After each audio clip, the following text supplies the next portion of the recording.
Hello students, today we will discuss about metabolic alkalosis. What do you mean by metabolic alkalosis?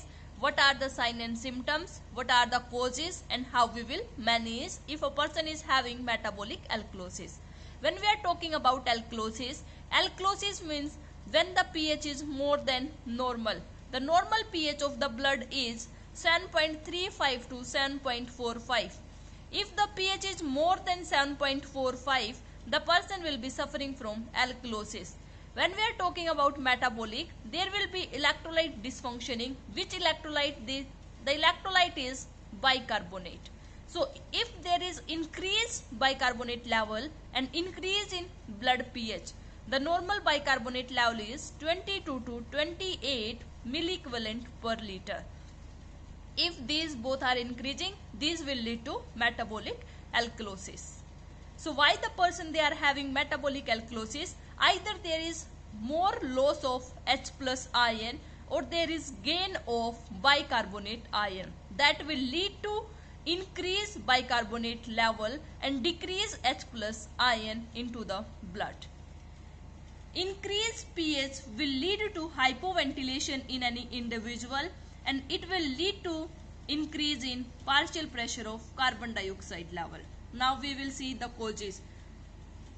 From the causes, the question will be asked, if the person is having severe vomiting, which electrolyte balance the person will be having? That will be metabolic alkalosis. And there will be loss of chloride, potassium and sodium when the person is vomiting. Excessive GI suctioning, diuretics, excessive soda bicarbonate, Ryle's tube aspiration. This question is also asked in NORCET AIMS 2020 exam. If a person is on Ryle's tube aspiration, the electrolyte or what all interpretation you will find in ABG, you will find increased bicarbonate level and increased pH. Cystic fibrosis, post hypercapnia, retention of bicarbonate, shift of H plus ion into the intracellular space, that is happening in hypokalemia. Hypo means decrease, kalemia is potassium level, and peptic ulcer. These are the causes of metabolic alkalosis. Now we will see the signs and symptoms of metabolic alkalosis. In CNS, there will be confusion, decreased loss of consciousness, dizziness, irritability, restlessness, lethargy. In GI, the person may have nausea, vomiting and diarrhea. In musculoskeletal, tremors, muscle cramps, tingling of fingers and toes. Electrolyte imbalance will be hypokalemia, hyponatremia and hypochlorinemia.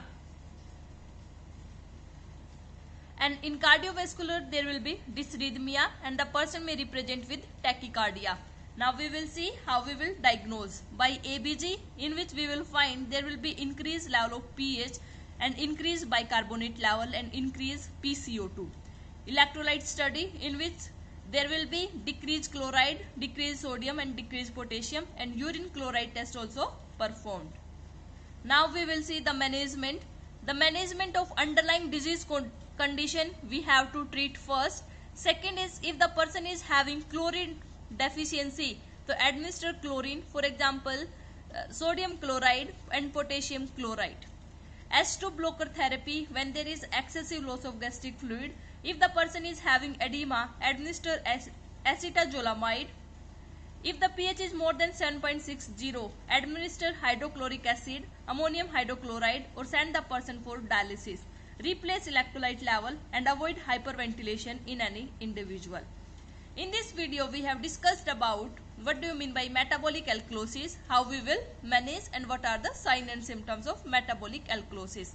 Thanks for watching. Do like, comment, share and subscribe my YouTube channel for more videos. Stay tuned with me, stay safe, stay healthy. Thank you.